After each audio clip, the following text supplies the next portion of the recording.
Miqtë e mi, mirë dhe mirë se erdhën në transmetimin tonë të drejt për drejt, si çdo mesditë do jemi në shoqërinë e emisionit Me Zemër të Hapur, ku ditën e sotme do të flasim për një nga temat më të rënda që ka ndodhur në fundin e muajit dhjetor. Do të flasim pikërisht për dhunën e gazetarit Elton Tozaj, i cili me datën 26 dhjetor, rreth orës 19:45 minuta, në ambientet e një qendre komerciale, është dhunuar në mënyrë barbare nga 3 persona. Do të jemi jo vetëm në solidarizim me dhunën ndaj kolegut Elton Tozaj, por për herë të parë ai është rikthyer me kryeredaktorin e emisionit Me Zemër të Hapur, Anila Akmataj, në ambientet e vendngjarjes. Emocionalisht ka qenë e vështirë për Eltonin, por edhe në shoqërinë e kolegës Akmataj, ai ka treguar se çfarë ka ndodhur atë ditë.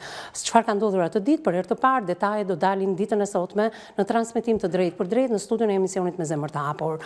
Të drejtat për të folur të Eltonit, studio emisionit Me Zemër të Hapur ja ka dhënë, por që Eltonit ditën e sotme do të flasim për arsyet, ose vetë Eltonit çfarë ka zbuluar në lidhje me këto arsye, pasi deklaratat e muajve të fundit të Eltonit, sepse ai është gazetar i showbizit dhe jo vetëm në fakt, ka filluar të investigojë dhe të ketë prova të mjaftueshme në lidhje me showbizin dhe njerëzit që e përfaqësojnë atë, lidhjen e showbizit me botën e krimit dhe shumë çka tjetër që Eltoni do ta tregojë Me Zemër të Hapur në studion e emisionit ton. Fillimisht ndiqni një material të zgjeruar nga kryeredaktoria e emisionit Me Zemër të Hapur, Anila Akmataj, e cila në shoqërinë e Eltonit për herë të parë kanë shkuar pas dhunimit të 26 dhjetorit në vendngjarje.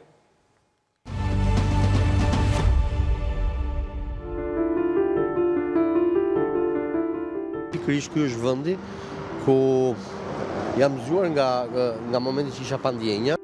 Rikthehet në vendin e ngjarjes pas disa ditësh heshtje dhe një betejë të vështirë me jetën. Gazetari Elton Tozaj do të shfaqet për herë të parë publikisht, duke folur Me Zemër të Hapur për dhunën brutale që psoi, duke nxjerrë në patë të pathëna që lidhen drejt për drejt me atë çfarë ndodhi. Ka marrë vrapin për të kërkuar ndihmë dhe çuditërisht nuk ndalonte kurkush. Sot ai ndodhet jashtë rrezikut për jetën, por pasojat e sulmit mbeten të rënda. Si pasojë e goditjeve të forta në fytyrë, gazetari ka deklaruar se dhuna ndaj tij lidhet drejt për drejt me punën e tij investigative.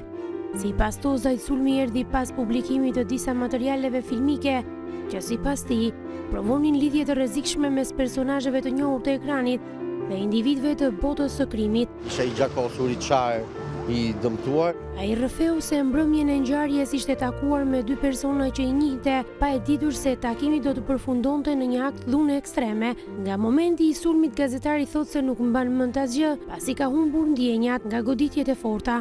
Pikërisht atë natë, ky biznes, komplet zona këtu ka qenë errësirë totale. Ishte një Audi me targa italiane edhe me blokazh të ndezur. Ishte vetëm një shofer që çuditërisht ishte pa kapuç, por në momentin që hypa në makinë buri kapuç.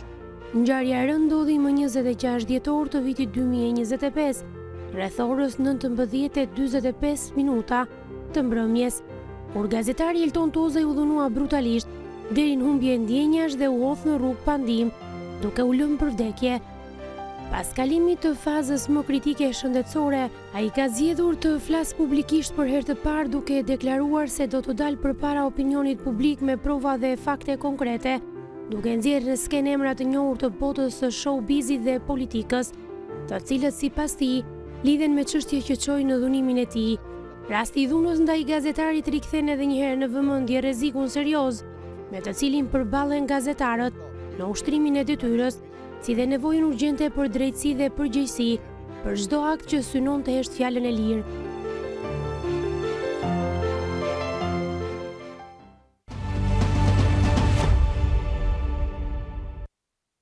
Ngjarje që trondit dhe na bën të reflektojmë të gjithëve, nuk është hera e parë në fakt që dhunohen gazetar, por është hera e parë që dhunohet një gazetar i showbizit. Ai thotë që në dhunën ndaj tij, por shkon përtej, nuk ka qenë vetëm një dhunë barbare, është kërkuar eliminimi im fizik, pasi provat që ai ka deklaruar në televizionin News 24 në fillim të muajit dhjetor, në emisionin e mëngjesit, ku ka qenë së bashku i ftuar me kryeredaktorin e emisionit Me Zemër të Hapur, Anila Akmataj, ai thot pikërisht se gazetaria e dikushme nuk ka lidhje me gazetarin për klikime në ditët e sotme, madje në emisionin e mëngjesit të fillimit të dhjetor dhjetorit, së bashku me kryeredaktoren Anila Akma, ata ka deklaruar se ka prova dhe fakte në lidhje me proceset gjyqësore që ati janë hapur. Dhe pikërisht 26 dhjetori, rreth orës 19:45 minuta, ne do mësojmë edhe arsyen e vërtet pse Eltoni shkoi drejt asaj zone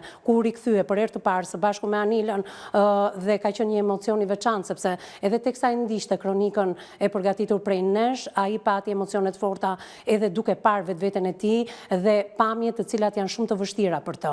Megjithatë, bota e showbizit, thot ai, është bashkë me botën e krimit, me politikën dhe me ndërkombëtarët. Këto janë deklarata të forta të Elton Tozajt, i cili edhe pas këtyre pamjeve dhe dhunës barbare apo eliminimit fizik, siç e quan ai, rrëmbimit të telefonit të tij celular, është me mua në studio dhe thotë që nuk do ndalet pavarësisht se ata kërkonin eliminimin ose tek e fundit kur e mësuan që Eltonin e hodhën në rrugë dhe ishte gjallë, menduan se do ta trëmnin. Me mua në studio Elton Tozaj. Përshëndetje Toni, mirë se erdhe. Faleminderit për ftesën. Mirë se u gjeta. I lumtur që jam gjallë, që të jam në sjush. Dhe misioni i gazetarit është të gjithmonë të vërtetën. Kështu që unë jam nga ata lloj gazetarësh që me vërtet bëj showbizin, për shumë kush showbizi është një temë e rëndomt, por në fakt në Shqipëri është e kundërta. Tash ne vetë gjithë kemi familjarët tanë, po them pak a shumë arsye pse unë kam hyrë me. Ja, një minutë do ndaloj, por të prezantoj edhe panelin përballë teje me mua në studio avokati zotin Duo Pietra. Përshëndetje avokat. Në krahun tënd Eksen Qirici, psikologja klinike. Përshëndetje Eksen, mirë se erdhe. Ju falenderoj të dyve që keni pranuar ftesën, se nuk është e lehtë të jesh përballë Eltonit. Elton, unë dua të jem transparente, siç ti më njeh, dua ta bëj këtë gjë me publikun. Me datën 26 dhjetor dhe deri me datën 5 janar, unë kam qenë prezent në Shqipëri, por lajmi yt është bërë një lajm ndërkombëtar. Po. Dhe në momentin e parë që unë kam zbritur në aeroport, të kam marrë dhe të kam pyetur si solidarizim mes kolegëve. Dhe të kam pyetur si je. Kam qenë unë ai që kam deklaruar që do vi. Dhe në fakt, më the, e vis, po, dua të flas. Dua të flas. Unë nuk guxoja të thoja. Kisha shumë dëshirë ta bëja tek ty, duke pasur parasysh që ne kemi një lloj lidhje miqësore, shoqërore njëri me tjetrin dhe e di shumë mirë që do ma jepi hapësirën.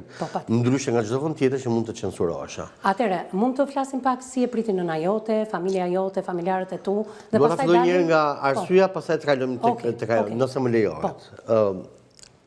Çdo gjë që unë bëj e ka një qëllim. Dhe qëllimi im i vetëm është, duke pasur parasysh se kemi familjar, kemi kushurinë, kemi mbesa, kemi shoqe, kemi shokë që kanë fëmijë që ndjekin këtë lloj shembuj. Ajo që mua më vret është pse ndjekim neve shqiptarët, kemi filluar ndjekim gjithmonë shembujt e gabuar. Okej, siç ata thanë kur mua më rrahen edhe më masakruan, kush e ti që do i ndryshuar gjonat dhe u rrahen në mënyrë barbare, kush jam unë realisht për t'i ndryshuar gjërat? Nuk jam askushi, është e vërtet, por të paktën po vendos një gur që kjo gjë të marrë një kthes tjetër, që këto fëmijë mos kenë më këto lloj shembush, që pasurimi i shpejt nuk është e vetmja rrugë, që të punosh me ndershmëri nuk është e vetmja rrugë. Që të kesh një shtëpi me kredi nuk është turp, që të përdorësh autobusin nuk është turp, që të ecësh në këmbë fundja nuk është turp. Që të kesh një telefon jo të fundit nuk është turp. Po pse ne e bëjmë Elton, unë ti? E bëjmë ne, por nuk e bëjnë të tjerët. Shikoj Erinin. I ke të gjithë me makinat fundit, telefonat fundit, ndjekin shembujt më negativ të mundshëm në Instagram. Dëgjon për shpërtar të keq, shikon këngëtar që bëjnë tekste me kokaina, droga, alkooli, kallashi, prostitucioni. Është kthyer një gjë normale. Tani, e vërtet, unë jam askushi, po le të jem dikushi që e vendos një gur. Toni, the pak më përpara që showbizi nuk është asgjë. Po, mendojnë që nuk është asnjë gjë, po showbizi në Shqipëri është çdo gjë. Në qoftë se ti po ti ke gazetarë showbizit të cilët janë të pasuruar. Sepse zemrat ata kanë vendosur të jenë aleat të botës së krimit, unë kam vendosur të kem përballë kundra. Nuk kam lek për të bërë restorante, nuk kam lek për të hapur kanale televizive, nuk kam lek për të blerë rroba të shtrenjta, nuk kam lek për të vajtur për të bërë pushime në Marbella, në Tajland, e drejtë që shejtan ku shohin njerëzit. Jo. Ata kanë vendosur të jenë aleat, është një rrugë shumë e mirë që ata për veten e tyre e kanë zgjedhur. Shpresoj shumë që një ditë këta njerëz të merren të pandehur, sepse duhet Duhet të filloj edhe këtu realisht ky deklarimi i pasurisë nga merret dhe nga bëhet. Personin fjalë për shembull që unë kam denoncuar, çuditërisht janë gjetur 1.7 milion euro më shumë në atë llogari bankare. Ndërkohë po ta mendosh është diku ke 29 vjeç. Dhe 1.7 milion euro, babai im i ndjer nuk i vuri dot as 1.7 milion lek. Që ka punuar tërë jetën mësues pedagog.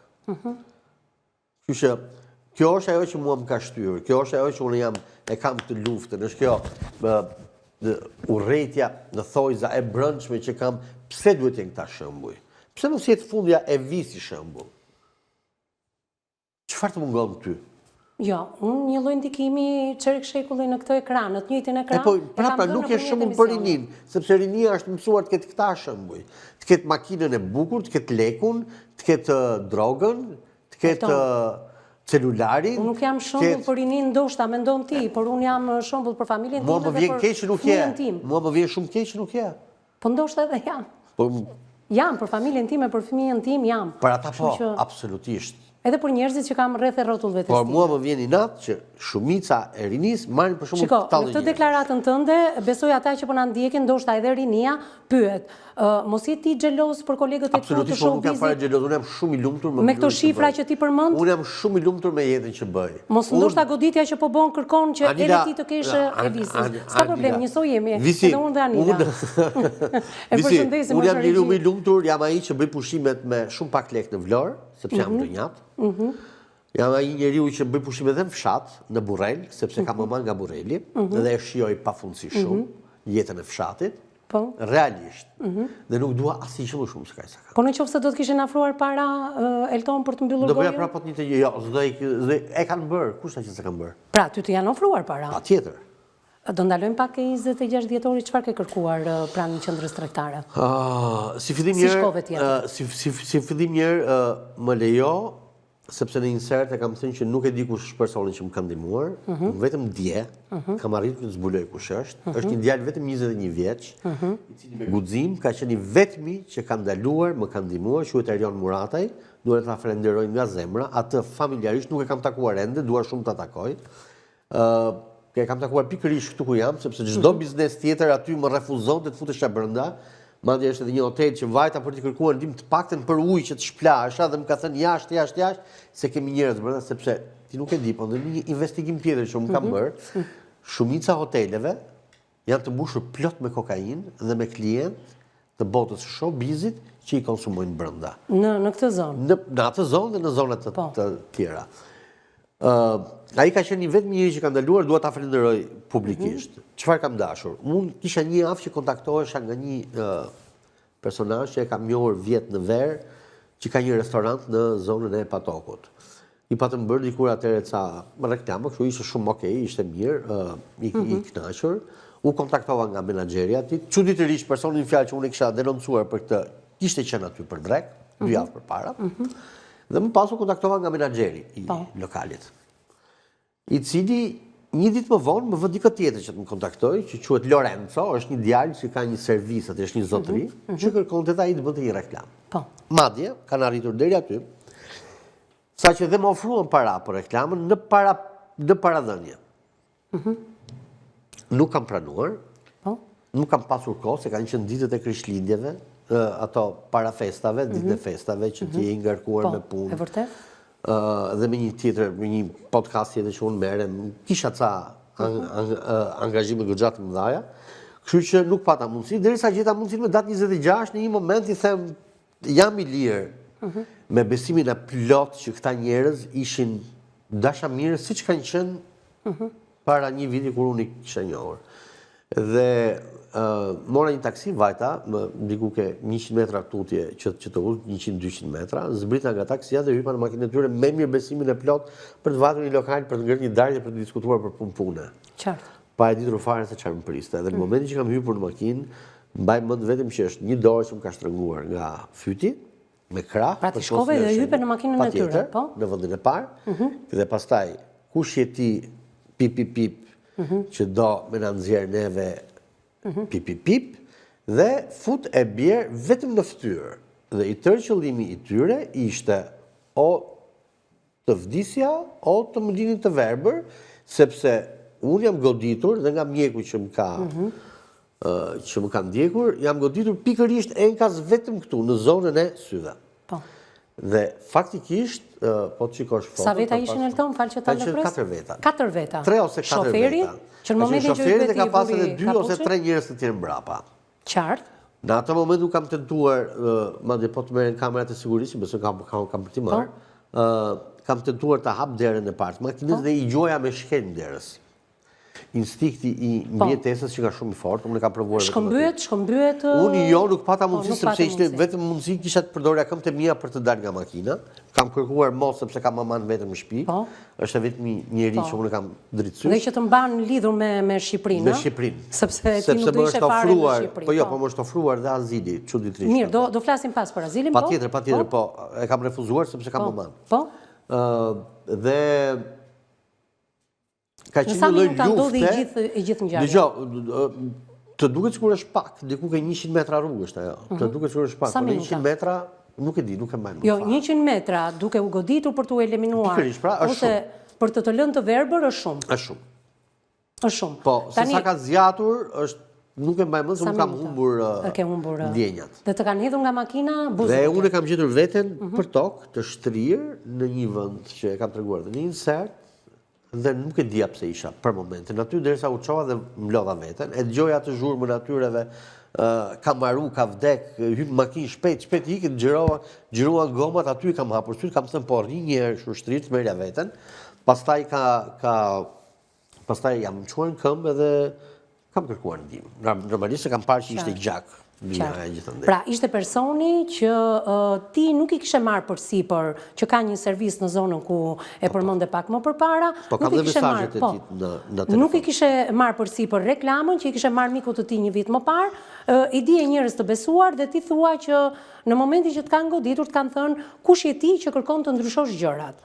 Deri këtu jemi në rregull Elton, mbijetove, por në fillim të dhjetorit, së bashku me kryeredaktorin, ke qenë i ftuar në emisionin e mëngjesit. Je folur për showbizin, për klikimet, për trillet që bën showbizi, janë darë, udhtoj, dhe ti the që unë kam prova.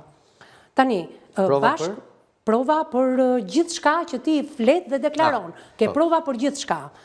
Deri në mandate bangash, je përmende pak vetë më përpara, dhe shumë çka tjetër, prova të mjaftueshme. Kisha një provë video të një personazhi publik, që quhet Luana Vjollca, nëse më lejohet që ta përmend emrin. Edhe ne përshëndesim Luanën, unë kam kontaktuar me Luanën, e kam pyetur, ka folur me mua, sepse çdo gjë ka ndodhur fiks pas. Nuk do të flasë. Shumë më bën të flasë, do bëj mirë që të mos flasë, do të flasë atje ku duhet flasë. Po ti je në një proces, se të ka kontaktuar avokati apo jo? Më ka kontaktuar, por nuk kam pasur asnjë thirrje për proces. Shpresoj që ta kem. Tani shpresoj ta kem një thirrje nga avokati i saj. Po kam patur atëherë, tashti spati më thirrje fare për asnjë gjë. Nëse menjëherë pas denoncimit të kësaj unë jam kërcënuar në telefon. Menjëherë. Shikoj, ti të shmar telefonin ditë. Po. Të shërëmbyer. Po, më shtyr, më është marrë dhe nuk e di ku është. Po provat? Nuk kam iCloud. Elton, kjo nuk është do thotë që ata duhet vinë të më marrin dakord. iPhone-i ka një gjë shumë të mirë që ti mund t'i ruash në iCloud dhe unë kam çdo gjë të ruajtur në iCloud. Ti përmende vetëm... Mund ta them të lutem atë që po thoja? Po, se duhet dalim reklama, po. Atëherë, kam publikuar një video të një personazhi shumë të kërkuar nga institucioni Spakut, i cili ndodheshe në stadium, pikërisht me personin në fjalë. Dhe me njëherë pas kësaj, unë jam kërcënuar, pse kam publikuar atë video. E kam fshirë nga profili im, por në emision, video ka qenë në YouTube. Televizion nuk kam qenë i ftuar. Dhe pikërisht pastaj nga këta personon jam dhënuar. Dhe ajo pikpyetja e madhe që kam ngritur atëherë ka qenë vetëm kjo, që ky personi që është i kërkuar nga SPAK, si ka mundësi që shoqërohet me X personazh dhe si ka mundësi që kalojnë 5 kordona policie, futen në stadium, në ndeshjen më të kontrolluar të bërë ndonjëherë në Shqipëri, që ishte Shqipëri-Serbi. Ishte ndeshja më e kontrolluar, ku çdo kush, edhe ne që ishim gazetar, nuk kishim mundësi, përveç çmimit të kripur, po edhe të kontrolleve që ishte o zot, fillonin tek presidenca dhe mbaronin në stadium. brezat e tërë policie. Si ka mundësi që këto njerëz kalojnë olla?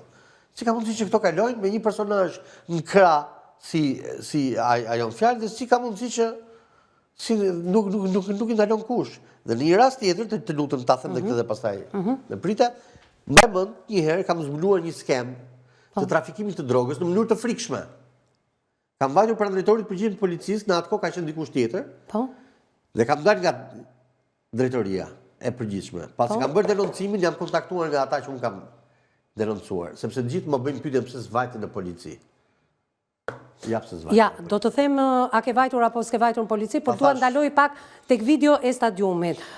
Nuk e di, se nuk e kam parë, thash edhe një herë, unë e përshëndes edhe vajzën në fjalë, kam folur vetë personalisht, por si dy kolege, si dy vajza gra që flasin me njëra tjetrën, e kam pyetur Elton sepse duhet bëj atë gazetari që kam bërë gjithë këto vite. Atë që bëjë unë normalisht, duhet i marrë të tëra palët. I marrë të tëra palët, në lidhje me ty nuk më ka kthyer përgjigje, në lidhje me veten time dhe shkëmbimin e urimit që mund të bëjmë njëra tjetrës e kemi bërë. Në fakt, ajo video nuk e di se çfarë lidh këtë personazh me personazhin që ti përmend. Se ka shkam pyetur do.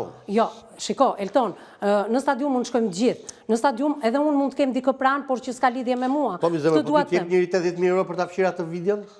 Atëherë, të lutem, se po flasim për personazhin e showbizit, jo për personazhin e kërkuar nga Spaku.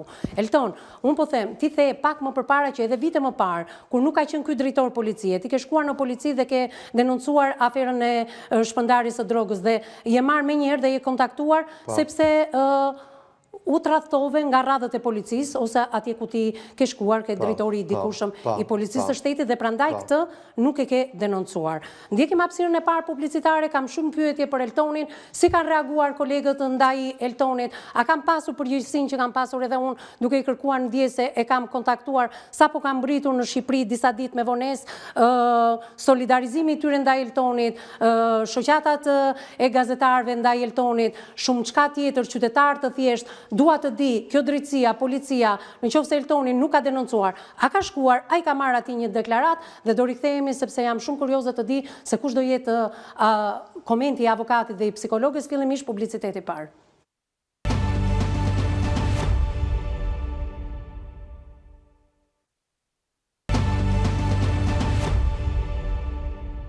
Mbas hapësirës së parë publicitare jemi drejt për së drejti në studion e emisionit Me Zemër të Hapur, kemi kolegun Elton Tozaj, i cili u ra brutalisht, pikërisht datën 26 dhjetor rreth orës 19:45 minuta në vendngjarje rikthehet për herë të parë me kolegen time Anila Akmata, emocionet forta të Eltonit, është kërkuar eliminimi im, është sekuestruar telefoni i tij celular, provat që Eltoni ka në lidhje me botën e showbizit, sepse ai ka denoncuar në botën e showbizit, jo një apo dy personazhe, po shumë personazhe në fjalë. Ai tregoi që është vënë në prit pikërisht nga njerëz të besuar, me të cilët kishte bashkëpunuar përpara një viti, kishte kërkuar një servis automjetesh në zonën e Patokut për t'i bërë një reklam, nuk e ka pasur të mundur, ka gjetur një ditë të lirë për të vajtur tek këta personazhe.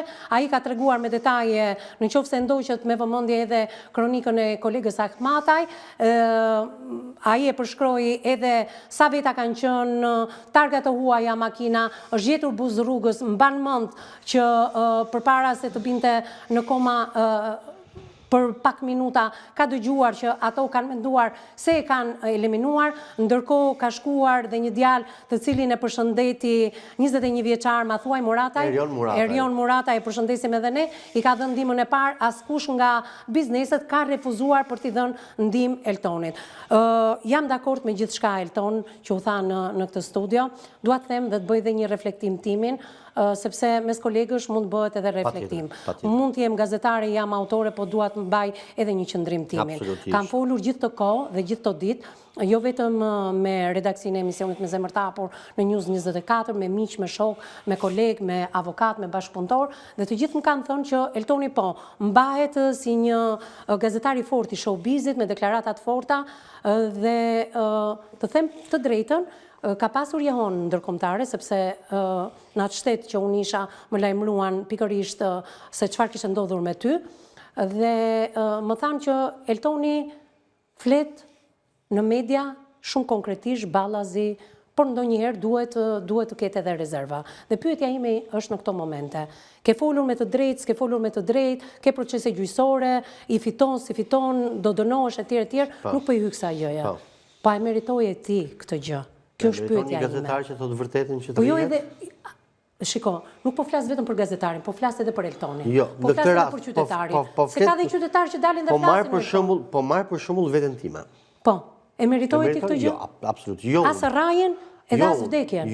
Që shqyqysh e mes nesh. Po jo, po kur kush. Po pra. Ka një rrugë, ka një rrugë ligjore. Nëse ti ndihesh i cënuar nga deklarata, e quan të pavend, të pavërtet.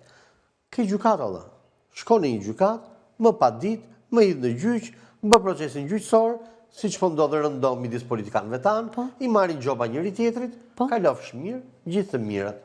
Elton, ti ka kaluar në një proces gjyqësor? Asnjë deri tani. Asnjë deri tani. Unë jam me të drejtën.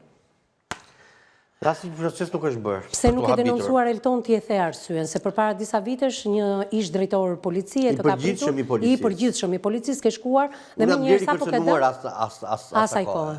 Kam takuar edhe gazetaren tuaj Klodi Lala. E njifte shumë mirë si rast. Edhe një gazetare tjetër të një televizionit tjetër, zonjën Hoxha që do ta përshëndes. Po, Anilën, po, edhe ne përshëndesim. Edhe e njifte shumë mirë dhe ajo si rast. Dhe mora, thash, okej, po i kita ndjek në rrugë ligjore, nuk po publikoj asnjë gjë, sepse bëshe fjala. Dhe ndodhi ajo që ndodhi. Ndodhi që në drejtoritë përgjithshme, vajten në drejtoritë Tiranës, se më çuan atje që të bëj atë, dhe kur shkoj në drejtoritë Tiranës, një nga miqtë atyre punonte aty. Punonte aty. Dhe kur unë kam dalë, unë jam telefonuar. Kështu që kjo gjë që atëherë mua më step. Mua më step se them me vete, okej, ja po i kita bëj. Po, ky personi tjetër që kam denoncuar, që ka kaluar 5 garde policie, mos vallë ky është i mbëtur nga policia? Qartë. Të paktën, kjo është ajo. Pra, ti ngre vetëm pyetjen, ti nuk akuzon. Absolutisht, ti ngre vetëm pyetjen. Se akuzoj, unë po them, ky person mos është i se të kalosh 5 kordone policie, ndërkohë që je personi më i kërkuar i momentit. Diçka ka që çalon diku. Pra, ti nuk denoncove, por policia në atë gjendje sa ditë ke qëndruar në spital se ti ke marrë edhe mjekim. Kam qenë një klinikë private, sepse refuzoja spitalin për të vetëm në arsye se do të suleshin si... Po. Kam të bezdin... E pra njerë që ne gazetarët, ose kushdo tjetër, në rastin të tilla... Po, edhe ne, e te projmë do një. Jo vetëm, por është kjo që të duket vetja si Arusha Mira njëre një kohë, që të vinë gjithë për të bërë atë foton e rastit dhe për ta publikuar. Unë e refuzova këtë gjithë se nuk doja. Absolutisht. Mediatika është bërë nga familjarët e mi, jo nga unë. Unë s'kam thënë asnjë gjë. Dikush tjetër, që është pjesë e familjes që kishte akses në Instagramin tim, në telefonin tjetër, që kishte shkruar atë status, me fotot që ishin bërë për mjekësinë ligjore. Po. Dhe kjo ishte për të bërë një njoftim, që e kishte bërë, sepse kishte shumë njerëz që pyesin orë ku është ky. Çfarë foli ekspertiza mjekoligjore? Nuk di asnjë gjë, akoma kam dërguar fotot kaq tash i pres. Policia nuk ka ardhur të të marrin pyetje. Policia edhe nuk dua fare të më vi, pres vetëm prokurorin. E them dhe këtu publikisht, absolutisht, pres vetëm opinjët e prokurorisë. Qartë, nuk e kontaktuar nga askush. Që normalisht duhet ta kishim bërë sepse sipas ish prokurorit Karanja, avokat Karanja, ekziston një nen, më fal avokat, o 284 o 287 që është goditje për shkak të detyrës, që fillojnë hetimet kryesisht. Pyetem apo s'pyetem unë, diçka. Jo, pa e marr. Jo, prit pak avokat. Do të ndërhyj pak. Ja, do ta jap më një herë fjalën. Jam këtu. Kush të ka telefonuar më një herë pas ngjarjes? Kush nga kolegët? Kush ka reaguar për ty, Elton? Institucionalisht, personalisht? Institucionalisht ka qenë Zoti Qipa, Unioni Gazetarëve, po. Gazetarëve. Zoti Aleksandër, po. Miqtë e mi gazetar, patjetër që të gjithë, duke filluar nga Ardi Pulej, nga Peristeri, nga pothuajse të gjithë. Pothuajse të gjithë personazhet e showbizit. Të gjithë? Pothuajse të gjithë. Po. Ka bërë çik përshtypje, ka pasur 2 kolege që s'm kanë kontaktuar fare dhe s'kam. Të vjen keq? Më vjen shumë keq. Më vjen shumë keq sepse në rastin e kundërt, nëse do ishte dikush tjetër, nëse do t'i kishte larg qoftë. Larg qoftë, inshallah. Po, nëse do t'i kishte ndodhur tyre, jo vetëm që do isha gjendur publikisht, duke i mbështetur me një story, siç bëhet çokat që bëhen në të tilla raste, jo, do isha edhe fizikisht.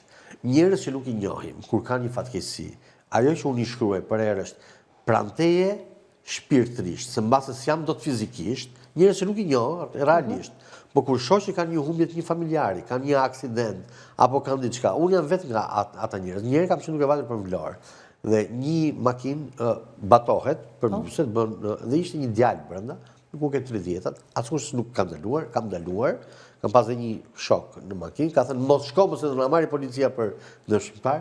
Jo, kam vajtur me vrap, kam thyer xhamin në makinës, e kam nxjerr, nuk kam kërkuar asnjë që nuk e njoh fare kush është, edhe as kam tentuar. E përshëndet, shqyqyr që është mirë, inshallah është mirë, po asnjë e bëj nga ana njerëzore dhe madje ndonjëherë pyes veten, ore, mos jam unë budallaj?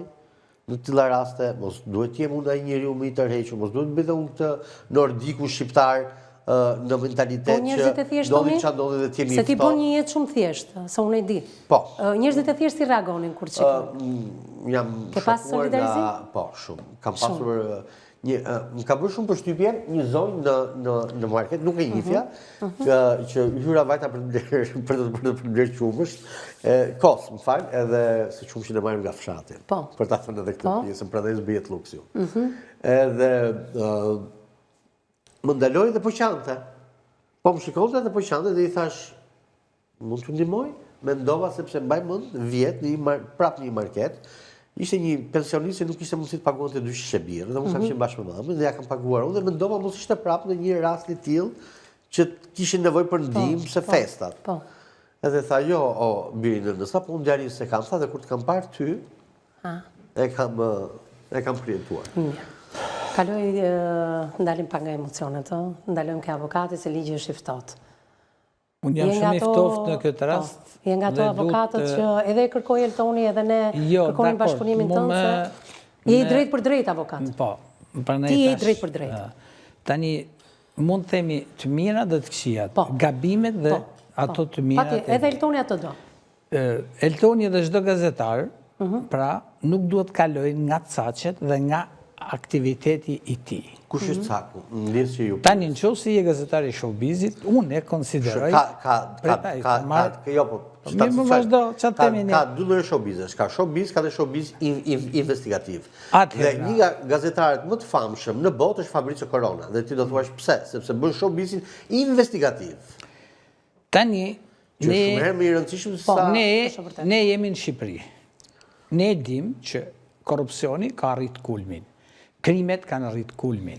Bashkëpunimi i politikës, krimit dhe këtyne femnave janë një. Tani çdo femën këtu të këtij grupit është një pjesë e showbizit e cila synon pra politikan dhe këta biznesmen. Dhe janë edhe lokalet e ndame në Tiranë ku dush me shku me gjujt të femna ose këta politikan për të shku me gjujt të kundërt, 2 palët.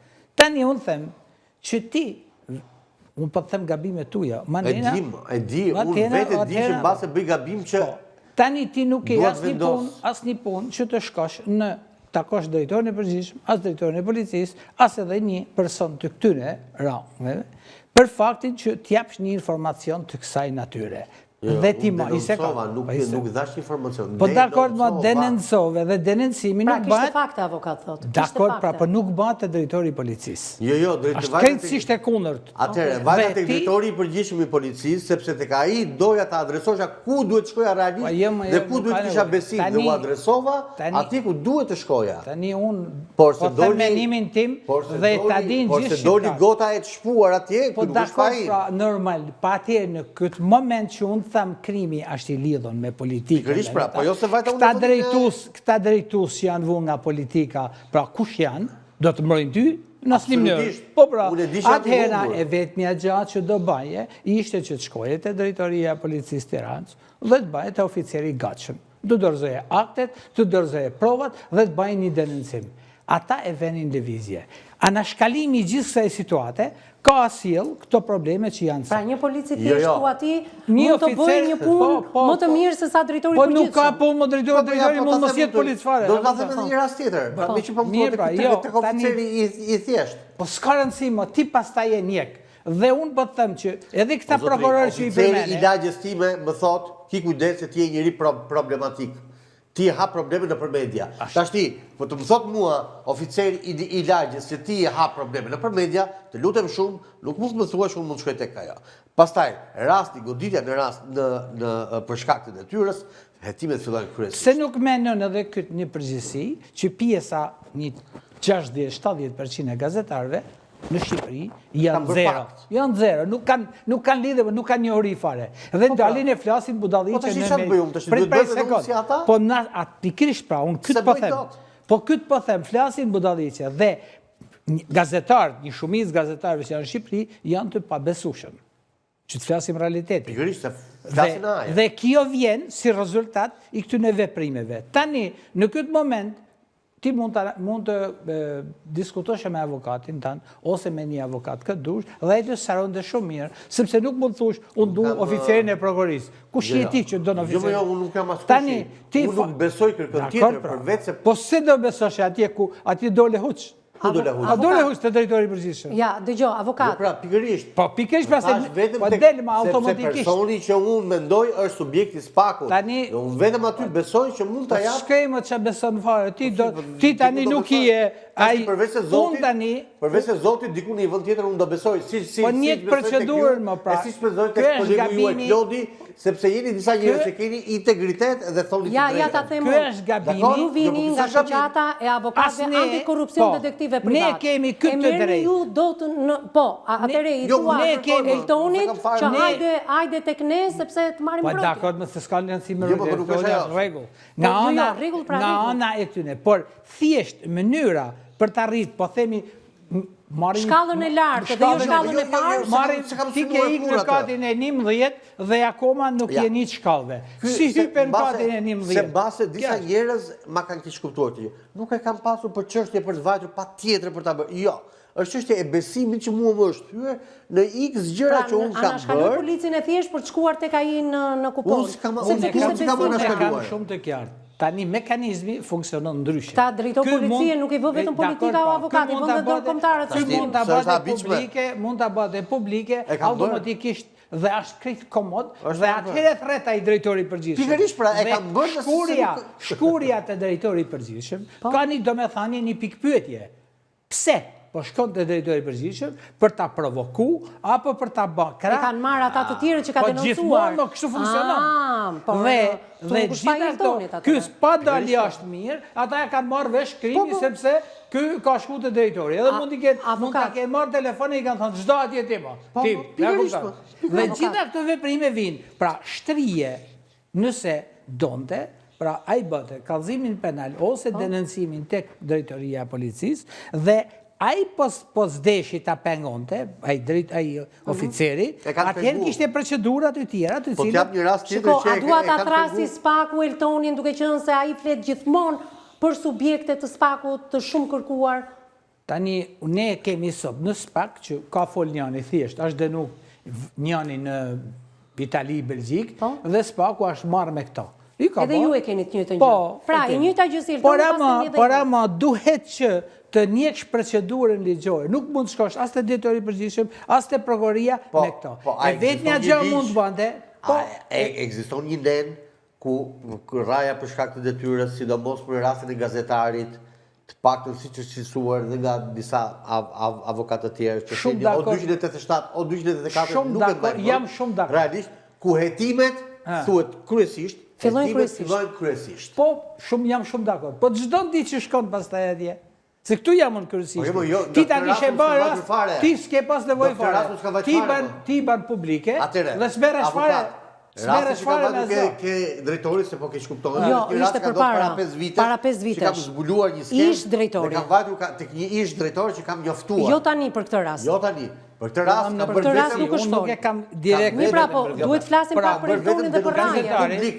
Unë ka bërë denoncim herën e fundit, data 26 dhjetor, çfarë ka ndodhur me Eltonin, pse nuk është marrë në pyetje? Po pra nuk mund të merret pra në këto që i ka thënë ai ish prokurori avokati sot. Po ka dalë në media ai ke kolegë sot. Nuk mund ta thotë. Ish prokuror që është avokat sot. Ai se kanë ngatruar, ata edhe me kanë punë biznes. 3 vjet do të rush sekretin e biznesit. Jo ma, ti prokuror, dele flet tani për shokët e vet dhe ish prokuror pra.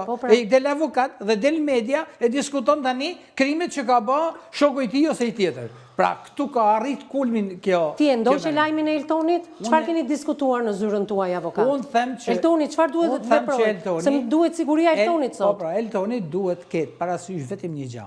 Profilin e punës që e ka, duhet konsultohet me një jurist, me një avokat, çfarë duhet bëjnë. Jo efori për të bërë veprime që ka efori Eltoni mbas 26 dhjetor. Ai është tani euforia është ajo sepse mbas 26 dhjetorit nuk ka më eufori. Jo, po s'ka pas kur. Ka një mekanizëm.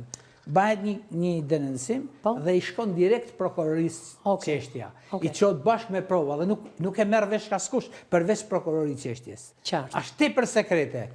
Por as drejtori i përgjithshëm policisë, as drejtori i qarkut, as ai ishte përpara 5 vitesh. Pa më pa tham përgjithësi tani. Po flet për përgjithësi. Në këtë rast denoncimin e ka bërë publik në media. Jam shumë në media kombëtare. Unë jam një qytetar i thjeshtë. Në rrugë të madhe. A kjo është tjetër gjë pastaj? Prit pra, ama se ky do të ketë ngacmuar i femën. Po a tham unë qytetar, një pjesë e mirë. Po çfarë do shkelë ligjorit këtë bërë Eltoni? A duhet të rrahur me ato pamje që shohim? Një gjë, unë njerëzit, po tham unë tani jam ty bot kundër të tuj. E kupton? Jam një qytetar i thjeshtë. Po bën oponencën. E kupton? Dhe atje them unë, po e mos e mirë ky ja bën ti sepse e rran, sepse ky kishte ngacmuar motrën e tishit dheshit Po, kolën me radhë. Po them, e kupton? Po. Dhe tani nuk mund të ngrihet akuza këtë që ti je në detyrën tënde. E kupton? Që pa arrit konkluzionet prokurori për ta kualifikuar çështjen. Ti je krejt aut vetëm nëpërmjet diskutimeve mediatike. Mjafton vetëm 3 detaje. Personi që kam denoncuar me video në një emision dhe në News 24. Detaj tjetër është, personi që unë mendoj se ka gisht, fix 2 javë para radhës time, ka qenë tek ai restorant, ku ai menaxheri aty restorantit çuditërisht nga Patoku më ka kontaktuar. Dakor? Dhe është një vend ku jo vetëm unë, por ka disa gazetarë që aty janë sulmuar. Shumë dakord. Jam me gjitha dakord. Dakor? Tani 3 detaje mekanizmi. Një sekond, prit pra. Mjafton 3 detaje që prokuroria duhet ta bëjë një lidhje, një qark të shkurtër. Shumë dakord. Mjafton kaq. Edhe thot, hajde çik këtu ti djali, hajde dhe ti vajza. Po, shumë. Si është situata. Dhe kur ka qenë thot, dhe ai ban lidhjet e veta bashkë nëpërmjet telefonit. Dhe qelizave telefonike. Dhe është e vërtet kjo që thua po jo. Kamerave të Pra i përket një hetimi, po jo se mund të merret a priori gjithçka. Jo, absolutisht se kam thënë. Unë them, unë mendoj dhe dyshoj, sepse mua më lidhin gjërat. Dhe ka ngritur vetëm pyetje, mendoj dhe dyshoj dhe ka ngritur pyetje. Tani mu me habit, një habitën vetëm për një gjë që ka ndodhur ky fakt dhe ky thot nuk më ka thirrur asnjë oficir. Absolutisht më. Kjo është e tmerrshme. Kalojmë pak. Kjo është e tmerrshme. Zero. Është e tmerrshme, por rruga ligjore duhet vetëm pas pak më njëherë pas publicitetit dytë.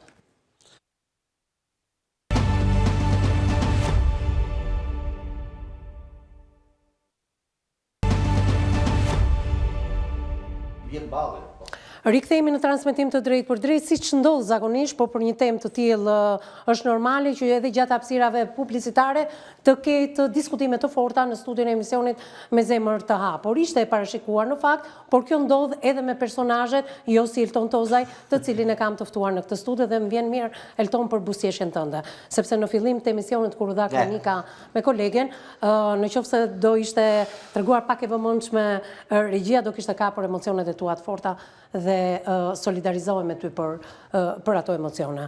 Do kthehem shumë shpejt ke ty se më nënshkalove një pyetje që e kam me shumë merak. Atëherë, avokat, dua të ndaloj pak tek rruga ligjore që duhet ndjekë Eltoni.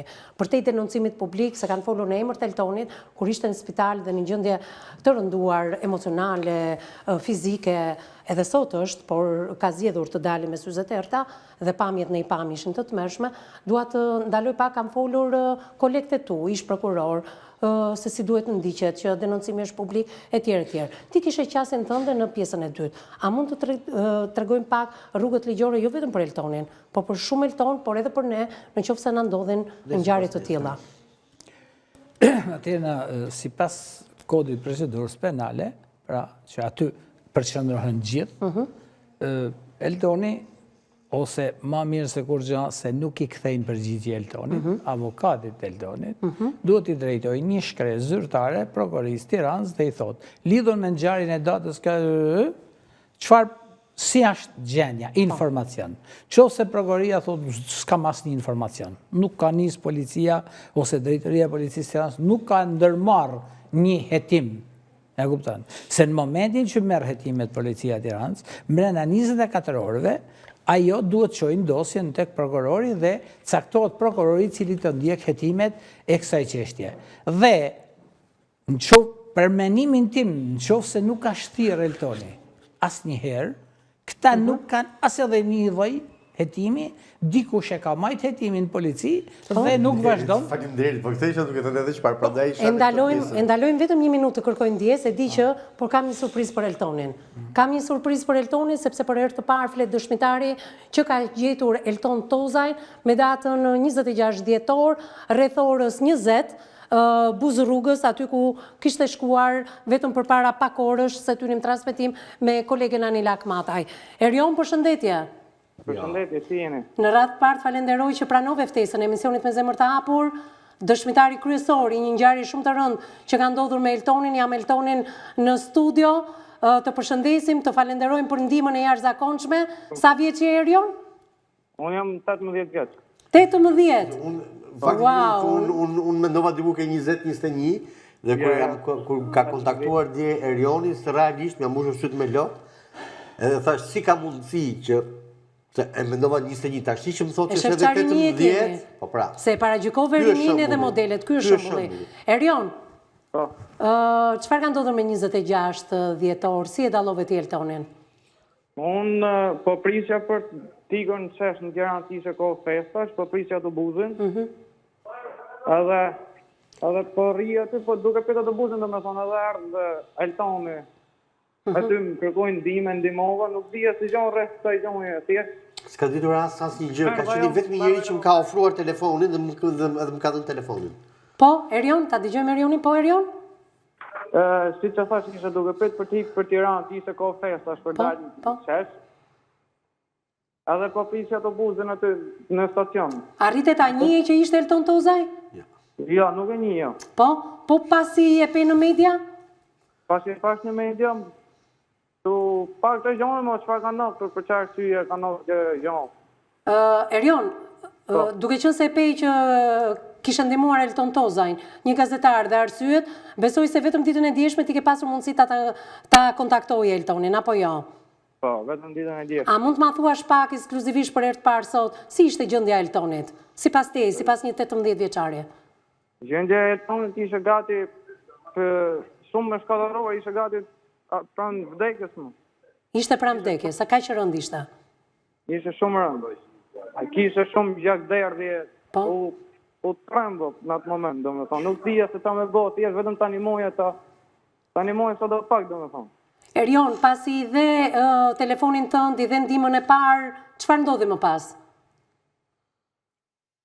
Ndodhi më pas kam nejtë me pa ndonjë gjë se kur më thaj që jam gazetar, kam nejtë të prit lajmet. Po kur e pe, ke pasur frikë? Frikë, pak kam pasur.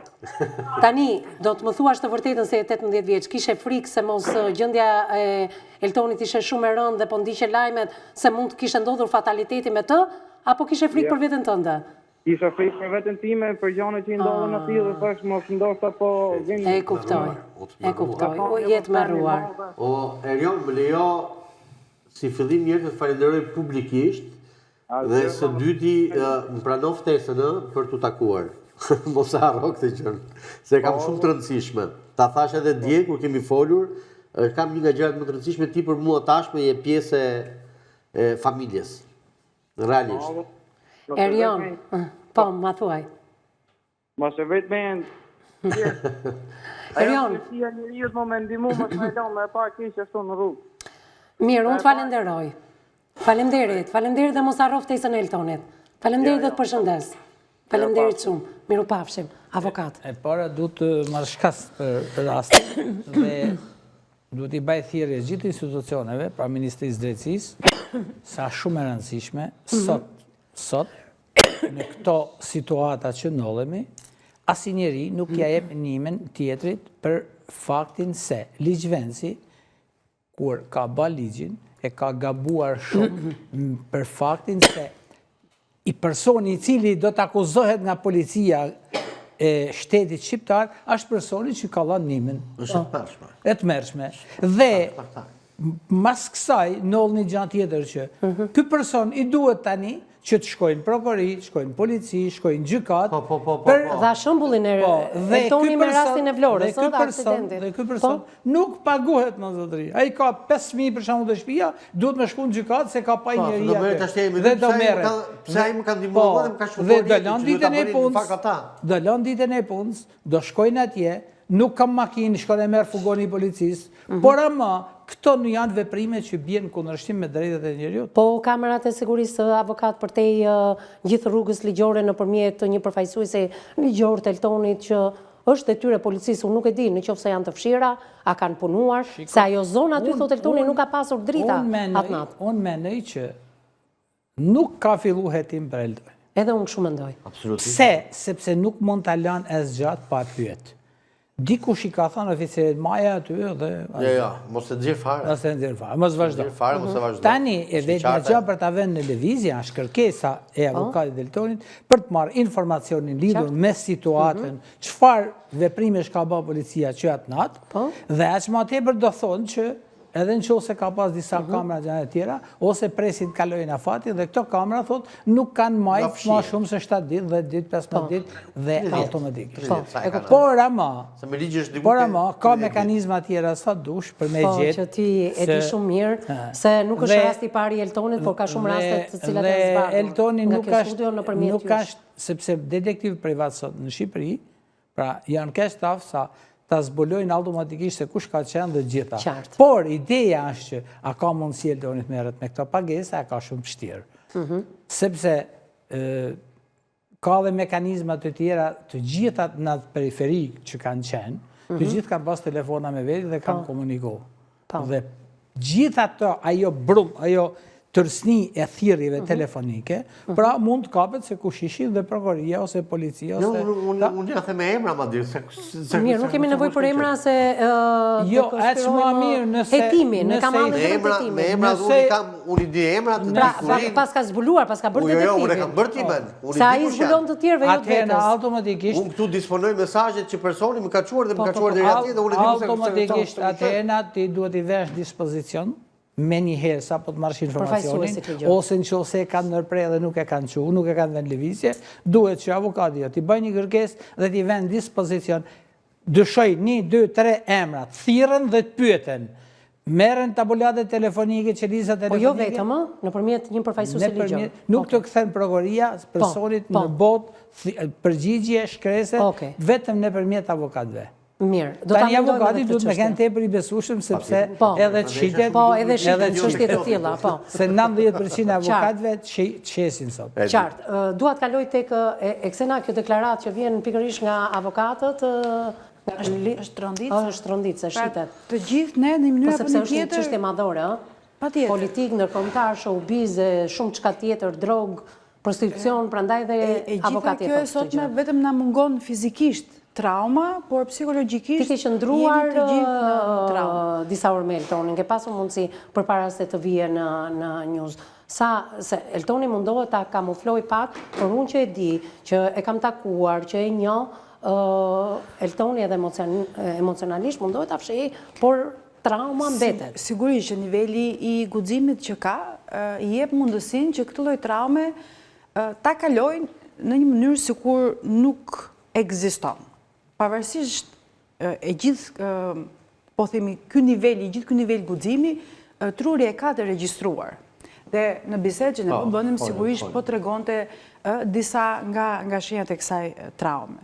Se sigurisht është një individ i cili është i stërvitur emocionalisht për ta kaluar, për të mos kaluar disa faza, të cilën ne shpesh i përmendim pas një traume kaq të madhe.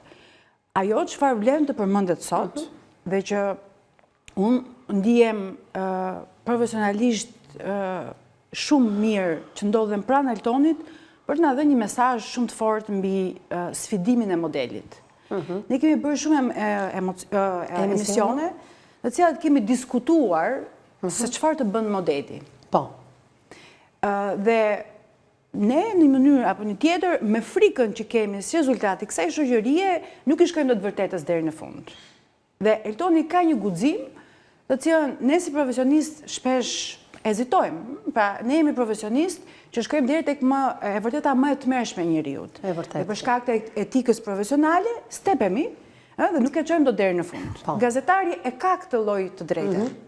Dhe duke u konfrontuar si profesionist me këtë lloj të vërtete, sigurisht që them që po, ky është momenti që ne i dim të gjitha gjërat. Pra, ne shohim modele të çuditshme që një logjik e zakonshme nuk t'i pranon. Pra, se si politika, pra ne të gjithë e dim që politika, televizioni, pra media, njerëzit janë të lidhur me krimin. Dhe vazhdimisht këtë gjë e përsërisim sa ndonjëherë unë kur e përsëris mërzitem sepse them që nuk e asgjë në dorë, pra përveç se e thua nuk e asgjë në dorë për ta çbërë. Dhe sot kemi një rast, dhune, që të ndikon deri aty sa të cënon jetën, se krimi këtë ka mundësi të bëjë, që të cënon jetën dhe të thotë që bodhet e të vërtetën, se gjithë e din pa askush nuk flet. Dhe sot ne kemi një model, pra të sfidosh modelin me model, kjo për ne të gjithë është sa tronditse, sa traumatike, por dhe një grimcë guximi për të thënë që po të gjithë mundemi që vetëm nga një model, që ndoshta s'është askushi, por është një model, sot ne të fillojmë të flasim ndryshe me të vërtetën.